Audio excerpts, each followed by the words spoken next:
Hello viewers, welcome back to পিয়ার blog and recipe. আজ আমি চলে এসেছি মোচার এক নতুন রেসিপি নিয়ে, তা হলো মোচার চপ বা কাটলেট।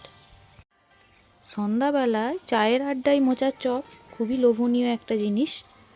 চলো দেখে নেওয়া যাক কিভাবে তৈরি করা হয়েছে মোচার চপের এই রেসিপিটি। মোচার এই কাটলেটটি তৈরির জন্য আমি নিয়েছি একটা বড় সাইজের মোচা। চলো দেখে নেওয়া যাক কীভাবে মোচাটি রেডি করছি। দেখো বন্ধুরা, এইভাবে মোচার ওপরের খোসাটি ছাড়িয়ে ফুলগুলো ভিতর থেকে ছাড়িয়ে নিতে হয়।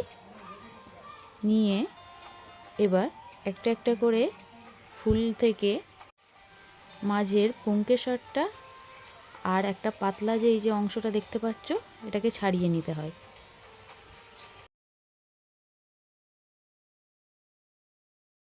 বেছে নেওয়ার পর আমি মোচার ফুলগুলিকে কুচি কুচি করে কেটে নিয়েছি। দেখো বন্ধুরা, আমি 400 মতো মোচার ফুল নিয়েছি কুচি করে কাটা, আর নিয়েছি তার সঙ্গে একটা বড় সাইজের আলু, দেখতেই পাচ্ছ। এরপর আমি আলু আর মোচা দুটো একসঙ্গে ভালো করে সিদ্ধ করে নেব। সিদ্ধ করে নিলে খেতে সুন্দর হবে কাটলেটটি। দেখো বন্ধুরা, আমার সিদ্ধ করা হয়ে গেছে। আমি জল থেকে ছেঁকে তুলে নিলাম। তুলে নিয়ে আলু আর চা দুটোকে আলাদা করে নিলাম। এরপর আমি আলুটিকে স্ম্যাশ করে রেখে দিয়েছি, দেখো, যাতে মেশাতে সুবিধা হয়। অন্যদিকে আমি বেসনটা রেডি করে রেখেছি। দেখো, তার মধ্যে আমি দিয়ে দেব অল্প পরিমাণ চালের গুঁড়ো, যাতে খুব চপগুলো ক্রাঞ্চি হবে। তোমরা চাইলে বিস্কুটের গুঁড়োও দিতে পারো। এবার আমি মশলা দিয়ে মোচা আর আলু দুটো একসঙ্গে মিক্স করে নেব।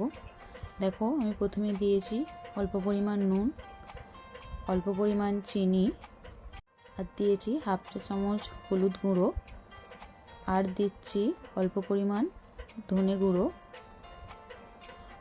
হাফ চা চামচ লঙ্কা গুঁড়ো, ভাজা গরম মশলার গুঁড়ো,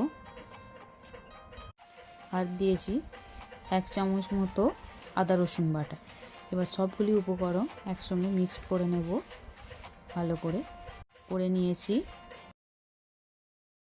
আমি কিছুটা কাঁচা বাদাম কুচিয়ে গুঁড়ো করে রেখেছিলাম, সেগুলো তেলের মধ্যে গরম তেলে দিয়ে একটু নাড়াচাড়া করে নেব। নাড়াচাড়া করে তুলে নেব। তুলে নেওয়ার পর আমি ওই তেলের মধ্যেই দেব 5 ফোড়ন অল্প পরিমাণে। এবার 5 ফোড়নটা একটু নাড়াচাড়া করে নিয়ে ওর মধ্যে আমি দিয়ে দেব মোচা আলু যে মিশ্রণটা তৈরি করে রেখেছি পেস্ট করে, সেটা দিয়ে একটু কড়াইতে তেলের মধ্যে নেড়ে চেড়ে নেব, যাতে এটি আরও সুন্দর হয়, সেন্ট আসে। আর হালকা করে ভেজে নেওয়ার শেষে আমি দিয়ে দেব কেশরি মেথি পাতা, গন্ধটা খুব সুন্দর আসবে। এরপর আমি এটিকে প্লেট আউট করে নেব, নিয়ে ঠান্ডা হওয়ার জন্য অপেক্ষা করব। দেখো বন্ধুরা, আমার ঠান্ডা হয়ে গেছে। এবার আমি এগুলোকে শেপ দিয়ে নেব। আমি একটু লম্বা শেপের উপর করেছি, তোমরা চাইলে গোলও করতে পারো। শেপ দেওয়ার পর এগুলিকে একটা করে নিয়ে বেসনের মধ্যে ডুবিয়ে গরম তেলে ফ্রাই করে নেব। দেখো, আমি ফ্রাই করে নিচ্ছি। ফ্রাই করে প্লেট আউট করে নিয়েছি। খুবই মুচমুচে হয়েছে, দেখেই বুঝতে পারছো।